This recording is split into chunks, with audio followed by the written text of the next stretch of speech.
Alright,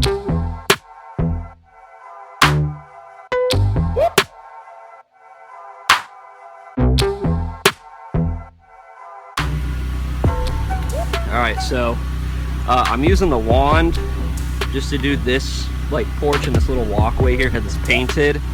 I don't know if you could tell on the time lapse, but I like cleaned my shoes off with this tip afterwards. So I mean, that should tell you how low pressure the tip is that I'm using. I'm really just relying on chemical to kill this stuff, and then I'm just using the volume of my machine, you know, pushing out water to get all this stuff off. So let me go ahead and get back into it.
Now that I made a giant mess, let me re-clean everything up, and I'm gonna go ahead and, as usual, get started on the street gutter first.